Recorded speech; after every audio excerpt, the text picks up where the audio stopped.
Bienvenue à toutes et à tous dans le Grand Entretien, l'émission qui prend le temps de la réflexion sur Radio J. Bonsoir Gilles Kepel. Bonsoir. Merci d'avoir accepté notre invitation. Vous êtes l'un des meilleurs spécialistes du Moyen-Orient et de l'islam politique. Vous dirigez notamment la chaire Moyen-Orient Méditerranée à l'École normale supérieure. Et vous publiez, Gilles Kepel, aux éditions Gallimard, dans la belle collection Esprit du Monde, un nouveau livre passionnant. Je montre à la caméra devant moi, Le prophète et la pandémie du Moyen-Orient au djihadisme d'atmosphère. Avant d'y revenir longuement, Gilles Kepel, j'aimerais vous faire réagir à l'actualité la plus chaude du moment. Une base abritant des soldats américains à Ain al-Assad, à l'ouest de l'Irak, a été visée mercredi matin par des tirs de roquettes.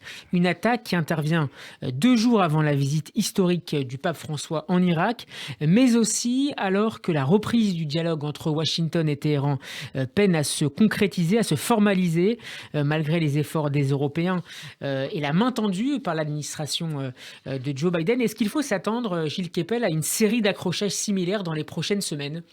Alors, je ne sais pas s'il y aura une série d'accrochages similaires, mais le régime iranien est aujourd'hui assez divisé entre ceux qui sont tentés d'accepter l'offre américaine, ceux qui n'en veulent pas du tout, et les attaques qui ont lieu sur le territoire irakien, qui sont généralement le fait de ce qu'on appelle la mobilisation, les unités de la mobilisation, qui sont en fait dirigées en sous-main par les passedarans iraniens, mettent systématiquement la pression sur l'Irak. Dans le livre, d'ailleurs, il y a une carte de l'Irak divisée, et notamment d'innombrables retraits de bases américaines qu'avait décidé le président Trump, parce qu'il ne pouvait plus les défendre. Donc ils se sont repliés sur un certain nombre de bases, plus faciles à défendre, mais c'est un peu la variable d'ajustement de la négociation. Et c'est un mouvement de retrait, ces bases irakiennes, que pourrait poursuivre Joe Biden dans les prochains mois? Pour l'instant, je crois que tout va dépendre de la manière dont la négociation s'engage, ne s'engage pas. Il y a un nouveau processus qui a été mis en œuvre, une sorte de main tendue avec l'Iran, qui est très embêté parce que l'ouverture pour l'Iran signifie qu'il faut que l'Iran fasse quelque chose. Ça, évidemment, ça divise, c'est un effet de division des rangs de l'establishment iranien dans la perspective de l'élection présidentielle qui va se tenir au mois de juin.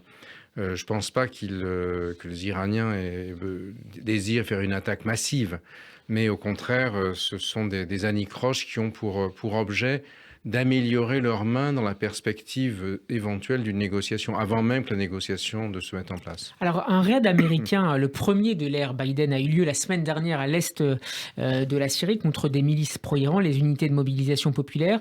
Le bilan est toujours discuté, mais ce qui est clair, Gilles Kepel, c'est que c'est probablement une opération de représailles à une autre attaque à la roquette contre une base gérée par l'armée américaine au nord de l'Irak. Quelques jours plus tard, les forces de défense aérienne saoudiennes ont déjoué une attaque au missile contre la capitale Riyad. Des drones lancés par les Houthis depuis le Yémen ont également été interceptés. Et puis, il y a évidemment cette attaque contre un navire israélien dans le golfe d'Oman, dont on va reparler dans un instant. Est-ce que cette série d'accrochages circonscrits peut finir par dégénérer? Autrement dit, est-ce que tout est encore sous contrôle? Je ne suis pas sûr que ça dégénère, non. Comme je vous l'ai dit, je crois que c'est la même chose que ce que je viens d'expliquer à l'instant à propos de l'attaque en Irak, à savoir que il y a au fond, une négociation qui va ou ne va pas s'engager. Chacun essaye d'améliorer ses positions, et même si les Iraniens voulaient décider de négocier, il ne faut pas qu'ils donnent à leur opinion publique le sentiment qu'ils le font en position de faiblesse.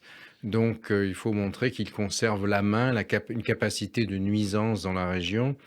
Observons que c'est quand même sur des zones relativement marginales, et que je sache, le gros enjeu, c'est-à-dire impacter Israël, n'a pas été mis en œuvre dans les attaques que vous mentionnez. Alors justement, cet incident dans le golfe d'Oman contre un navire portant pavillon bahaméen, mais appartenant à un homme d'affaires israélien, a peut-être surpris, ou en tout cas interpellé les décideurs israéliens. Benjamin Netanyahou a pointé assez rapidement la responsabilité iranienne.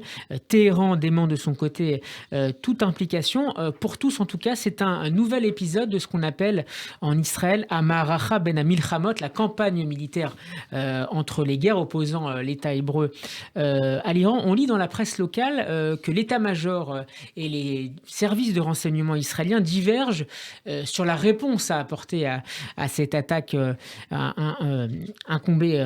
on incombe la responsabilité à l'Iran. Dans quelle mesure une telle riposte pourrait-elle intervenir alors que Joe Biden cherche justement à renouer le dialogue avec l'Iran et que par ailleurs les Israéliens sont invités à aller voter dans 3 semaines maintenant, le 23 mars. Ouais, précisément, oui, c'est que là aussi, en Israël, il y a un très gros enjeu politique et la perspective pour M. Netanyahou d'apparaître comme celui qui est le rempart de la défense d'Israël face à l'Iran, c'est évidemment fondamental.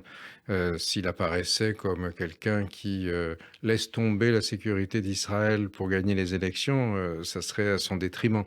Donc je pense néanmoins que pour l'instant, le maître du jeu, ce sont les États-Unis et que chacun des partenaires ou des adversaires éventuels des États-Unis dans cette affaire essaie de se positionner. Et donc il va y avoir il y a eu une réponse effectivement israélienne que vous avez mentionnée qui est assez mesurée pour l'instant. Parce que c'est une cible, entre guillemets, israélienne, mais qui n'est pas officiellement israélienne. Et je crois que pour l'instant, on est encore justement dans cette guerre, dans ces manœuvres d'approche par rapport à cette espèce de grand bouleversement que serait une éventuelle reprise d'un processus de type JCPOA, qui sera sans doute pas le même, qui d'une certaine manière serait la suite de ces bouleversements énormes, de cette espèce de transformation des failles tectoniques que j'ai essayé de décrire pour l'année 2020 dans Le Prophète et la pandémie. Mais est-ce qu'Israël pourrait prendre le risque, selon vous, de mener un raid en représailles alors qu'on sait que ça pourrait peut-être entraver les efforts américains en cours de dialogue avec Téhéran ? Ce serait étonnant que M. Netanyahou prenne le risque de livrer à une opération militaire qui s'amènerait à une condamnation par les États-Unis, puisque une condamnation par les États-Unis n'est quand même pas perçue favorablement, globalement, par une grande partie de l'électorat israélien, qui sait bien que sa sécurité dépend d'abord et avant tout des États-Unis. Alors, dans votre nouveau livre, Gilles Kepel, Le Prophète et la pandémie du Moyen-Orient au djihadisme d'atmosphère, vous poursuivez l'étude des dynamiques régionales abordées dans votre précédente publication, Sortir du chaos, paru en 2018. À l'époque, vous proposiez de balayer les 4 dernières décennies au Moyen-Orient en partant des conséquences diplomatiques, économiques, idéologiques de la guerre du Kippour de 1973 pour vous arrêter à l'émergence puis au déclin de Daesh. Avec Le Prophète et la pandémie, on peut parler, je crois, de récit d'histoire immédiate. L'année 2020 a été synonyme, selon vous, de bouleversement majeur au Moyen-Orient, comme dans certaines banlieues françaises gangrénées par l'islamisme. Avant de détailler plus finement les choses, Gilles Kepel, est-ce que vous diriez que l'an 2020 restera dans les annales du Moyen-Orient comme les années 1973 ou 1979, avec à la fois l'avènement de la République islamique en Iran et la guerre d'Afghanistan? Alors oui, je crois que ça va être, enfin c'est difficile de le dire parce qu'on va voir ce qui va se passer en 2021, mais il y a eu quand même des changements absolument énormes. Les accords dits d'Abraham entre Israël, les Émirats, Bahreïn, c'est-à-dire l'Arabie saoudite en sous-main, puisque Bahreïn est une sorte de protectorat saoudien. Le Soudan, la déclaration de Khartoum, c'était quand même le triple non à Israël. Et 67. Le dictateur Omar el-Béchir était quand même le gars qui avait accueilli Osama Ben Laden, Carlos et quelques autres. Et puis aussi la paix avec le Maroc. Alors même si dans le cas des Émirats et du Maroc, il y avait déjà eu, bien entendu, depuis des années, toutes sortes d'opérations d'approche. Mais là, c'est quand même une tectonique très spectaculaire qui, à mon avis, a été accélérée par la pandémie, par la nécessité des pétromonarchies désormais de passer à l'après-pétrole, c'est-à-dire d'utiliser une grande partie de leurs fonds souverains gigantesques. C'est 1000 milliards de dollars sous gestion à peu près pour Abu Dhabi, tout compris. C'est le plan 2030 de Mohammed Ben Salman, le Voilà, prince héritier saoudien. également, oui, l'idée c'est de passer à l'hydrogène vert, de transformer la société, de changer le système rentier qui détruit la société. Et pour ça, il faut de la technologie. Où est la high-tech? Elle est en Israël. Et la grande utopie de Mohammed Ben Salman, c'est-à-dire la ville futuriste de Neom, avec le parc, avec du vent et Où se serait de l'eau. rencontré Benyamin Netanyahu Voilà, à MBS il y a quelques semaines. probablement, oui, est à quelques dizaines de kilomètres d'Eilat en voiture. Donc tout ça, si vous voulez, vous avez à la fois la dimension politique, la dimension religieuse, mais également la transformation du modèle économique du Moyen-Orient à l'intérieur du système du monde. Alors, on en avait beaucoup parlé, rappelez-vous, vous étiez jeune à l'époque, après la paix israélo-arabe entre Sadat et Begin, la prospérité du Moyen-Orient, voilà, vous voyez, mais vous me vieillissez là. Moi j'ai déjà habité en Égypte à l'époque justement, et c'était, en fait, il n'y avait pas grand-chose à mettre dans la corbeille de mariage. Les Égyptiens avaient apporté l'eau du Nil, si vous voulez, puis maintenant ils ont du gaz, ça a changé. Israël aussi d'ailleurs, ils essayent plus ou moins de voir s'ils peuvent fonctionner ensemble dans le gazoduc EastMed que voudrait interrompre Erdogan, mais vu que le prix du gaz est très bas et que le prix de ce gazoduc serait gigantesque, pour l'instant, c'est pas vraiment d'actualité. Mais c'était pas grand-chose. Alors que là, on parle de quelque chose de tout à fait différent. Vous voyez, on a la high-tech, on a les fonds souverains, et puis vous avez des bouleversements très importants. Par exemple, pour développer les bombardiers furtifs les plus extraordinaires du monde, plus puissants, qui sont le F-35. Donc Israël était le partenaire des États-Unis pour la région avec la Turquie. La Turquie a été sortie du jeu puisque les Turcs ont acheté des missiles russes S-400. Et aujourd'hui, Israël ne s'oppose plus à ce que les Émirats puissent être les partenaires de la construction du F-35. Ce qui veut dire qu'il y a une confiance entre les Émirats et Israël qui s'est établie, essentiellement pour faire barrage à l'Iran, si vous voulez. Et donc ça, c'est un changement des mentalités qui est extrêmement important, me semble-t-il. Alors après, on va voir ce que ça va donner. Il y a toutes sortes d'impondérables qui peuvent se produire. Mais de changements de ce type-là, personnellement, vous m'avez rappelé mon âge avancé, donc je n'en ai pas vu, si vous voulez, depuis les événements qu'on a évoqués Alors, précédemment. vous évoquiez à l'instant, Gilles Kepel, à la fois les mentalités et les accords de Camp David entre Israël et l'Égypte. Vous aviez travaillé à l'époque justement sur les conséquences en Égypte, dans la société égyptienne et dans le monde arabe sunnite et chiite d'ailleurs de cet accord de paix entre Israël et l'Égypte. Est-ce qu'il y a dans les sociétés arabes dont les dirigeants se rapprochent d'Israël des résistances à ce nouvel axe ? Alors, aux Émirats, il n'y a pas énormément de résistance, puisqu'il y a une très faible population locale. Elle est quand même très largement biberonnée à la rente pétrolière. En Arabie Saoudite, c'est différent. C'est un pays important, et comme au Maroc du reste, ou au Soudan. Et c'est pourquoi les approches, même si, à mon avis, elles sont les mêmes que celles que nous avons vécues, sont exprimées avec beaucoup plus de prudence. Et on voit bien que, par exemple, à propos de la rencontre entre Benjamin Netanyahou, Mohammed Ben Salman et Mike Pompeo pour sa tournée des adieux à Neom en Arabie Saoudite, les Israéliens n'ont pas démenti, les Saoudiens, oui, puisqu'ils ne souhaitent pas que des choses comme ça soient aujourd'hui exprimées parce que la société n'y est pas complètement prête. De même, les accords précédents le plan arabe de paix qu'on appelait le plan Abdallah, du nom du souverain saoudien qui était terre contre la paix, c'est quelque chose que, tant que le roi Salman d'Arabie Saoudite est vivant, qui ne peut pas être mise en cause explicitement, puisque ça serait d'une certaine manière revenir sur un processus à laquelle la monarchie saoudienne a donné son nom. Même si on a l'impression que ces derniers jours et ces dernières semaines, la nouvelle administration américaine Biden, qui souhaite par ailleurs recalibrer ses relations avec Riyad, espère aussi remettre au centre du jeu de cette relation entre les deux capitales le roi Salman, plutôt que le prince héritier MBS. Oui, alors ça c'est lié essentiellement à l'affaire Khashoggi, parce que le prince héritier donc est mis en cause par un rapport de la CIA, le problème c'est que la réalité du pouvoir aujourd'hui en Arabie Saoudite, c'est le prince héritier. Le monarque lui-même est très fatigué.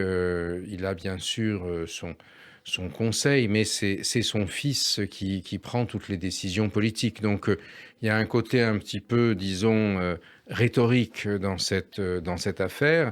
Et c'est toute, pardon, la question de mettre en avant une politique de droits de l'homme au Yémen, en Turquie, etc., qui est une demande très forte de la base démocrate, mais qui évidemment pose des problèmes d'agissement politique, parce qu'on ne sait pas dans quelle mesure la société saoudienne peut suivre, si vous voulez.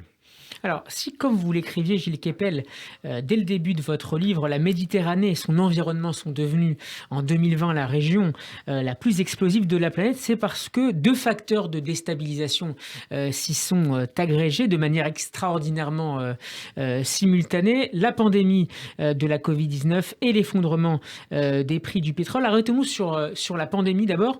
Comment, de Wuhan en Chine, le virus est-il arrivé au Moyen-Orient à l'hiver 2020?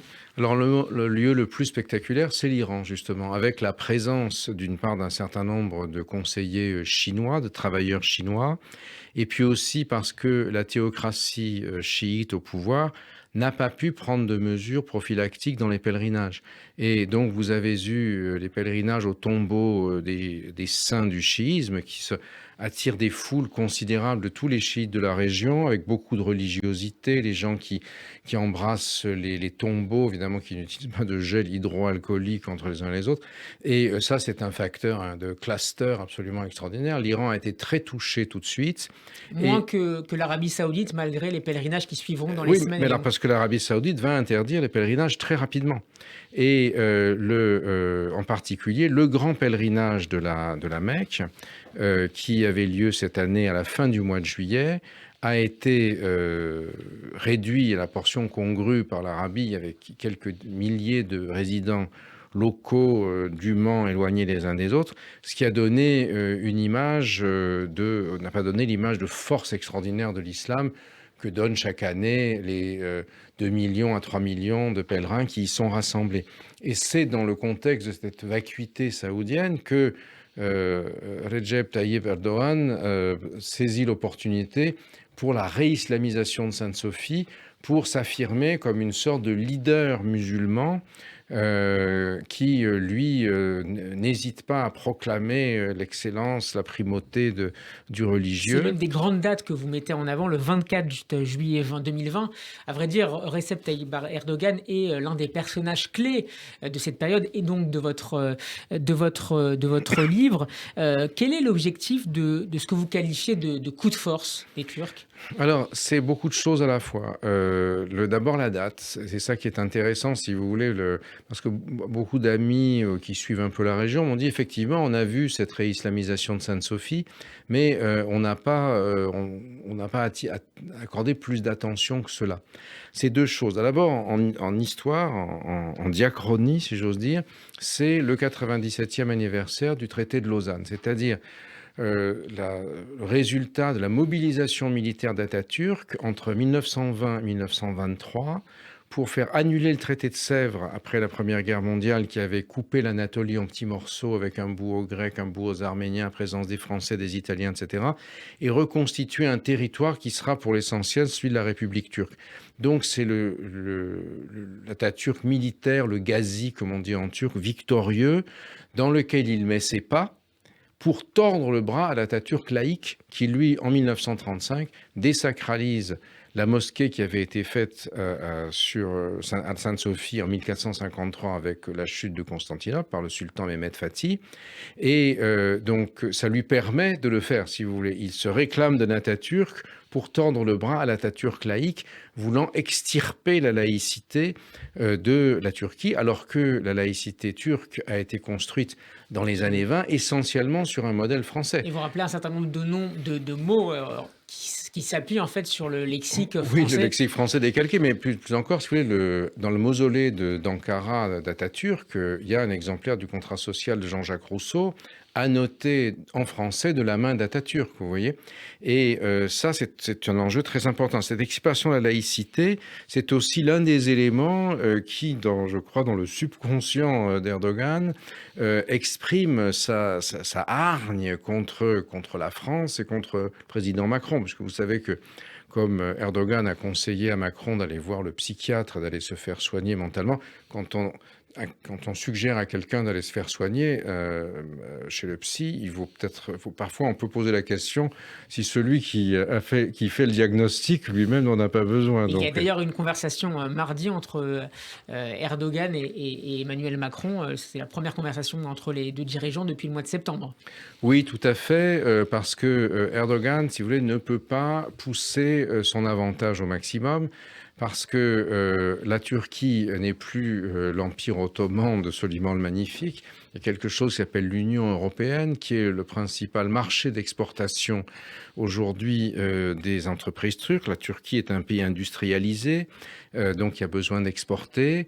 Et c'est extrêmement compliqué pour Erdogan de continuer à se mettre dans cette logique d'affrontement. D'autant écrivez-vous que le Qatar est un peu plus chiche ces derniers mois que dans le passé. Voilà, le gaz, ça a eu payé d'une certaine manière. Les prix du gaz restent bas puisque le shale oil américain inonde de gaz gratuit, donc ça fait beaucoup baisser les prix.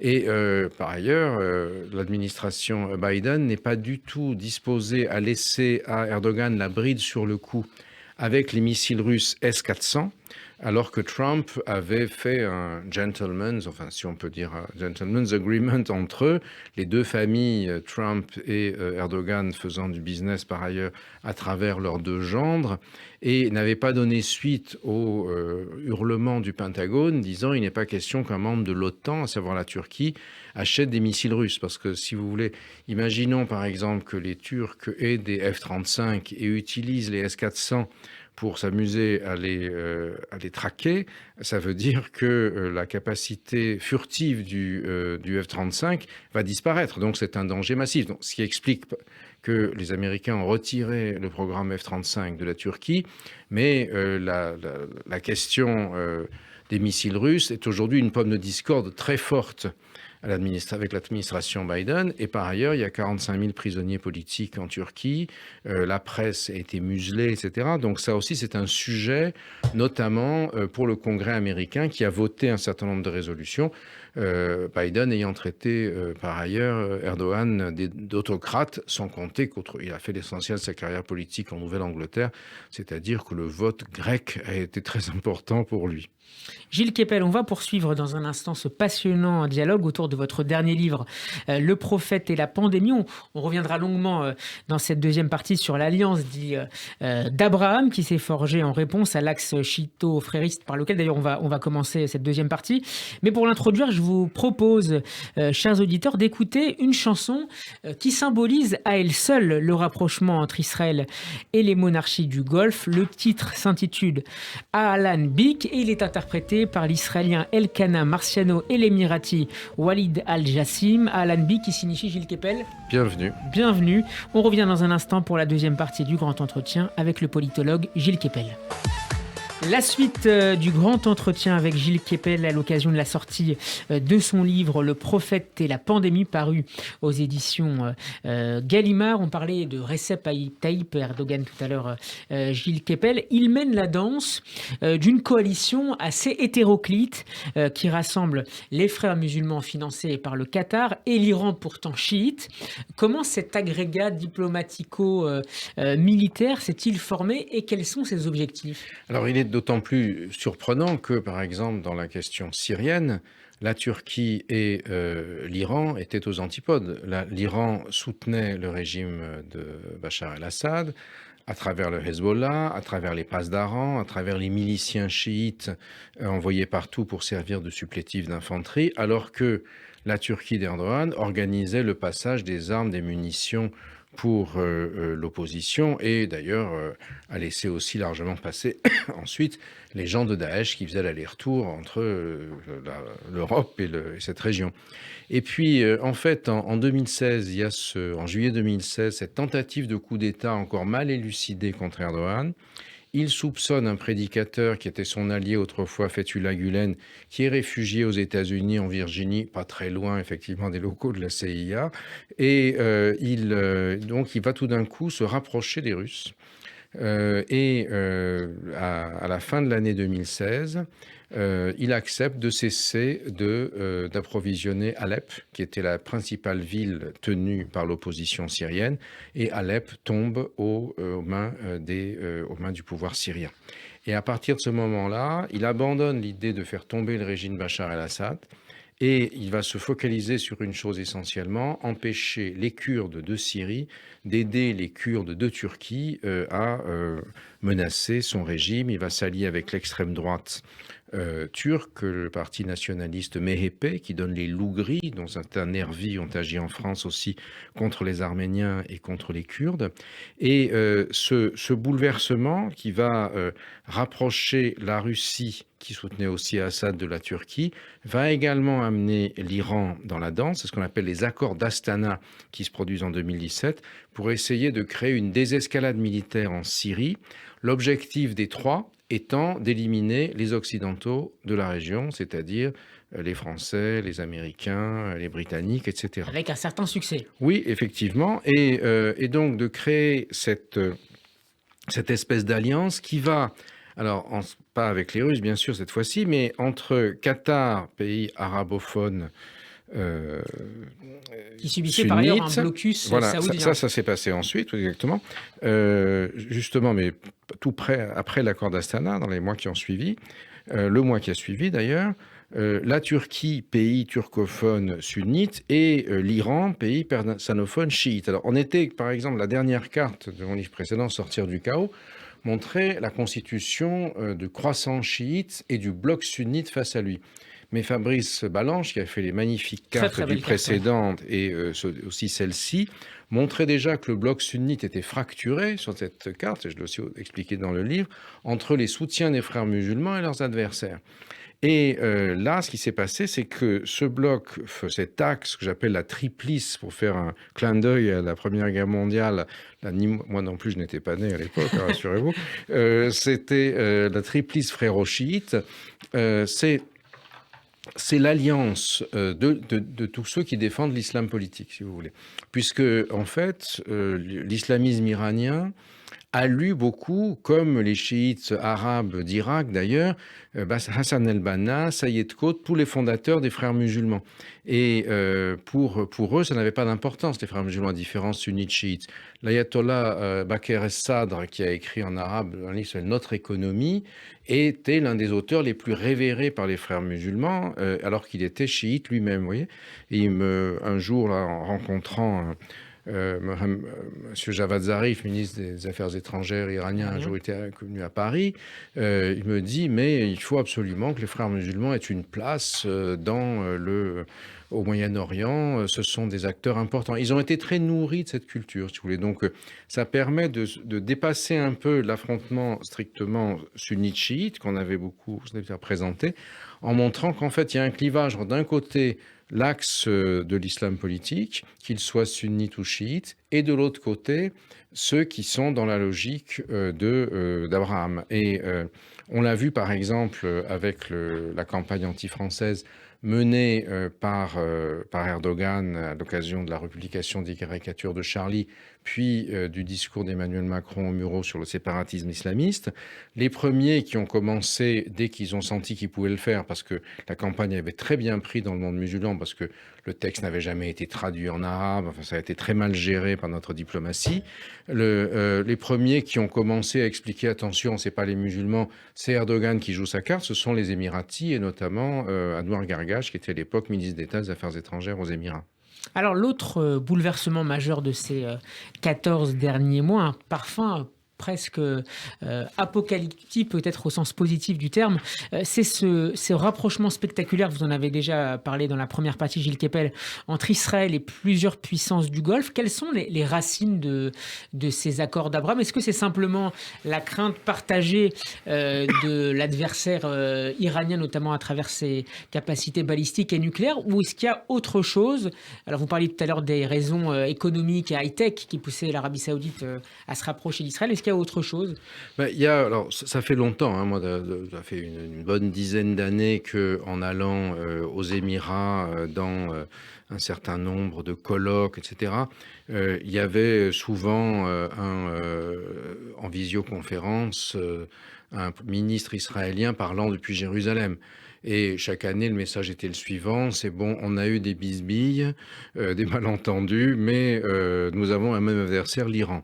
Donc, joignons nos forces. Alors, après, le lendemain, il n'y avait rien dans la presse locale, bien sûr. Hein. Mais donc, c'est quelque chose qui est un peu ancien, comme la relation avec le Maroc, qui est ancienne et qui a été mise sous le boisseau, puis vous avez vu, On va y revenir dans quelques instants. ils ont retrouvé leurs anciens locaux à Jérusalem, les Marocains. Et donc, il y a la dimension, effectivement, économique dans le post-pétrole qu'on a mentionné. Et puis, il y a aussi la volonté de créer, je pense, un bloc de prospérité dont les dirigeants du Golfe espèrent qu'il va les protéger contre le ressentiment de populations arabes qui sont, à part dans le Golfe, globalement paupérisées, qui vont être touchées également, comme partout, par le choc de la Covid-19, mais dans des pays où il n'y a pas de systèmes sociaux. Il n'y a pas de paiement compensatoire pour ceux qui ne travaillent pas, si vous voulez. Il n'y a pas de chômage partiel. Donc, il va bien falloir trouver des emplois, trouver une nouvelle dynamique pour la région, parce que la rente pétrolière, en fait, est une catastrophe. Regardez par exemple l'Espagne après l'or des Amériques, ça a été une véritable catastrophe. Le pays s'est effondré, l'agriculture s'était effondrée et le reste aussi, oui. Comment se place dans cette nouvelle géopolitique le Liban, qui a vécu une catastrophe terrible à l'été 2020 sur laquelle vous revenez longuement et qui a peut-être aussi une catastrophe qui a mis en exergue la faillite, l'état la situation d'état quasi failli du pays du Cèdre? Oui, on peut même éviter le quasi, malheureusement. Hein. Effectivement, il y a eu l'explosion du 4 août, dont on ne sait pas très bien si elle était, alors en principe accidentelle, mais on a d'abord dit que c'était un bateau qui avait abandonné du nitrate, puis ensuite on a incriminé des hommes d'affaires proches du régime syrien qui auraient stocké ça là. Enfin, pour l'instant, on ne sait pas très bien si c'est de la gabegie, de la corruption ou autre chose. Bon, il y a eu 1000 théories, on n'a pas les moyens pour l'instant de démêler le vrai du faux. Ça a détruit tous les quartiers du port qui sont peuplés pour l'essentiel de chrétiens par ailleurs. Et donc Emmanuel Macron est arrivé le surlendemain pour organiser l'aide. Il faut bien se rappeler aussi que c'est le centenaire de la création du Liban par la Société des Nations sous mandat français. Le 1er septembre 2020, c'est la création du Liban, c'est-à-dire quelques jours avant. Et Macron y est tourné ensuite. Et vous rappelez qu'une pétition a été lancée à ce moment-là pour que les Français reviennent finalement au Liban, que le mandat français revienne au Liban. Oui, enfin bon, c'était 75 000 personnes, même si le Liban n'est pas très peuplé, c'est quand même pas beaucoup, et il n'y avait pas les patronymes, mais les prénoms étaient pour la plupart chrétiens. Et justement, Erdogan a attaqué très violemment Macron à ce moment-là aussi, cherché tous les prétextes en disant que c'était un show colonial. Et après, il a financé, ou en tout cas aidé le voyage d'Ismaël Haniyeh, le Premier ministre de Gaza, du Hamas, pour aller faire la tournée des camps palestiniens et des milieux sunnites et chiites au Liban, pour soutenir face à l'accord d'Abraham les Palestiniens de Gaza. Vous voyez, donc on voit bien que le Liban est aujourd'hui devenu encore une zone de très grands conflits du fait de sa vacuité, aussi du fait de la corruption d'une partie de ses élites politiques.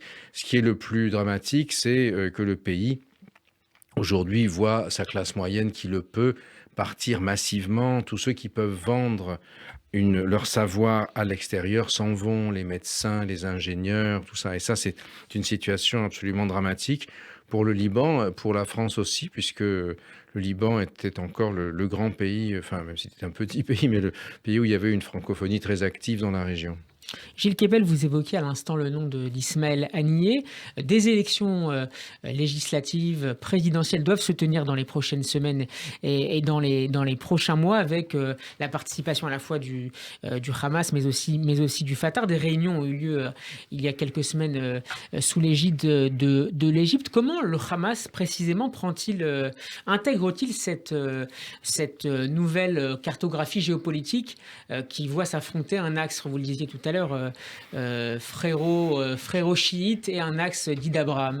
Alors, il faut compliquer encore votre tableau, puisqu'il y a un troisième acteur maintenant, qui est Mohamed Dahlan, qui est l'homme des Émirats, qui s'occupait de la sécurité à Gaza. Je l'avais rencontré à l'époque, d'ailleurs. Qui est le némésis de Mahmoud Abbas. Voilà, c'est ça. Et qui est, ses partisans sont pourchassés, mais enfin, quand on a les pétrodollars des Émirats derrière, on a plus de moyens que Mahmoud Abbas aujourd'hui, qui n'a plus énormément d'appui, à part l'Égypte, dans la région. Et l'Égypte n'a pas les moyens financiers de faire une politique très importante. Alors, effectivement, les sondages qu'on a vus récemment présentaient le Hamas comme en tête, puisque, au fond, l'OLP s'est trouvé en crise. N'étant pas véritablement traité comme un interlocuteur par Israël, apparaît comme très faible. Mais en fait, dans cette reconfiguration étonnante où vous avez les Émirats qui achètent des clubs de foot israéliens. Comment j'ai oublié son nom. Le Beta Jérusalem, voilà, même si la vente maintenant a été remise en cause. Mais... Peut-être. En tout cas, le symbole était, parce que ce n'était pas vraiment des pro-arabes, on veut dire, qui aussi font venir des joueurs arabes israéliens à Dubaï, qui offrent des opportunités extraordinaires aux Arabes israéliens, qui étaient regardés un peu bizarrement, généralement dans le monde arabe, et qui tout d'un coup peuvent avoir des accès extraordinaires.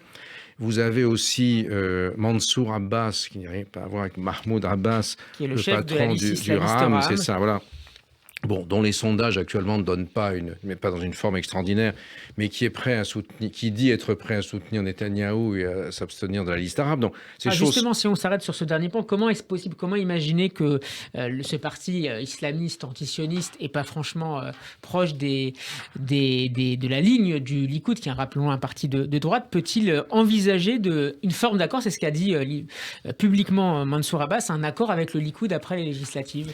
Parce qu'ils en espèrent des avantages, un peu d'une certaine manière, si j'ose dire, sur le modèle des partis ultra-orthodoxes religieux israéliens qui soutiennent les pouvoirs en place en Israël pour avoir des subventions pour leurs yeshivot, pour faire dispenser leurs étudiants de l'armée, etc. Ils sont entrés dans une logique de marchandage un peu à l'israélienne, d'une certaine façon. Ce sont des Arabes israéliens, après tout, indépendamment de la dimension politique. Finalement, arriver à redistribuer des subsides à leur communauté, c'est une occasion de... Donc ça bouleverse assez les choses. Vous avez les partis de droite israéliens aujourd'hui qui vont faire campagne dans les villes arabes, ce qui est un truc quand même qu'on n'aurait pas pensé imaginer. Parce que c'est un mouvement Gilles Kepel, qui a finalement conduit à la dislocation de la liste arabe unie, qui avait obtenu de très bons scores, notamment 15 sièges lors de la dernière législative. Aujourd'hui, on parle de 8 à 9 sièges pour ces attendons de voir les résultats, oui, mais effectivement. Alors bon, maintenant, on ne sait pas ce qu'elle va donner. Mansour Abbas n'a pas l'air de... Ça n'a pas l'air de convaincre la masse des Arabes israéliens, cette politique. Mais je crois que ça s'inscrit dans cette affaire-là. Mais ce qui est encore plus étonnant, c'est l'histoire de Gaza. Donc, où tous les mois, un avion arrive de Qatar avec 30 millions de dollars en cash dans des valises à l'aéroport Ben Gurion, qui est convoyé par le Shin Bet jusqu'à Erez, à la frontière de Gaza. Là, les services égyptiens prennent le relais.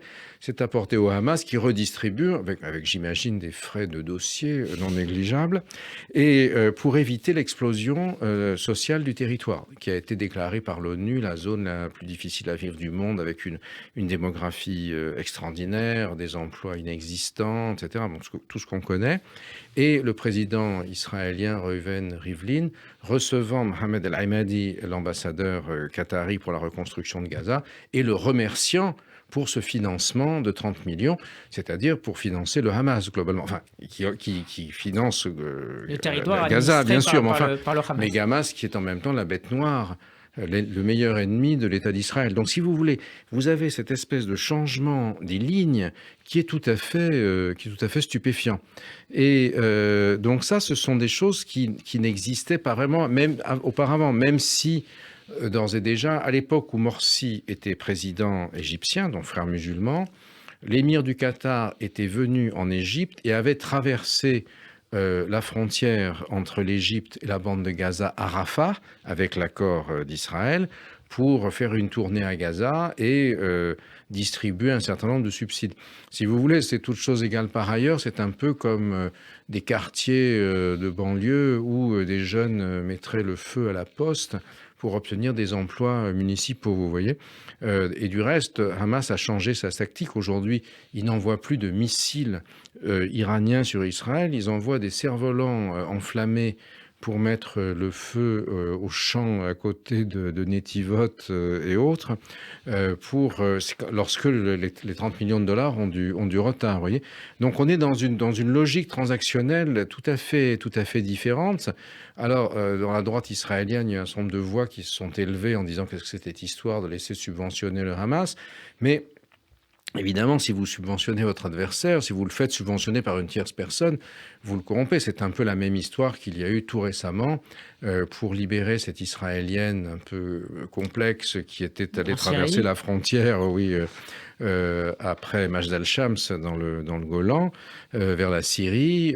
Donc, Israël aurait financé des doses de vaccins Sputnik 5 russes destiné à vacciner, dit-on aujourd'hui, la famille Bachar et les Alaouites en Syrie. Et on dit également que par ailleurs, la Russie aurait accéléré ses recherches de la dépouille d'un ancien espion israélien, Eli Cohen, oui, c'est ça, en Syrie à Yarmouk. Pendu en Syrie. Et donc, tout à fait. Donc, tout ça, si vous voulez, ça crée... Alors, je ne suis pas capable de vous dire d'inscrire ça dans une perspective historique complète. Moi, ce que j'ai essayé de faire, et c'était une expérience très différente pour moi d'écrire ce livre-ci que le précédent. Je l'ai écrit entre le mois de juillet et le mois de novembre.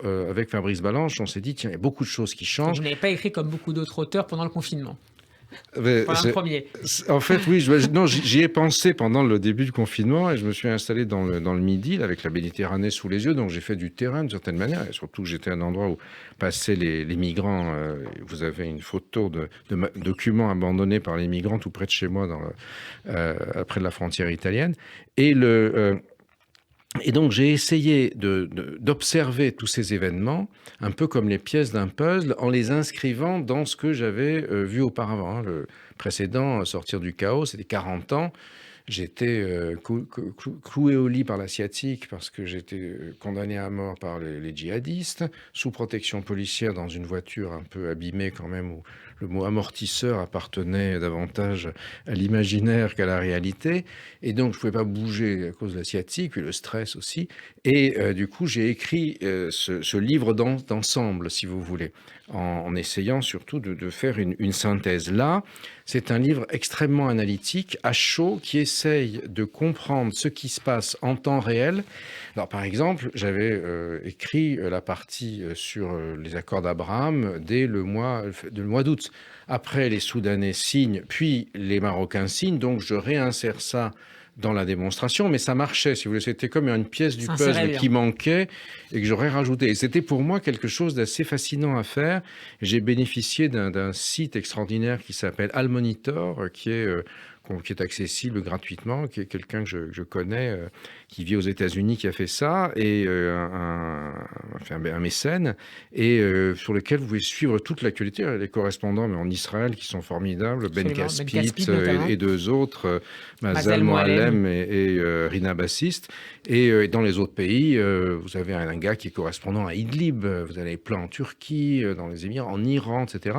Et donc ça m'a beaucoup aidé, si vous voulez. Bon, puis j'avais un peu de bouteille quand même. Et ça donne un grand livre absolument passionnant. Merci beaucoup, Gilles Kepel, d'avoir été mon invité. Je rappelle le titre de ce livre que je conseille vivement à nos auditeurs et auditrices, Le Prophète et la pandémie, paru chez Gallimard. C'était Le Grand Entretien, une émission présentée par Steve Nadjar. Vous pouvez la réécouter en podcast sur notre appli mobile et en vidéo sur la page YouTube de Radio J. Merci encore, Gilles Kepel, et à très bientôt. Merci de votre invitation.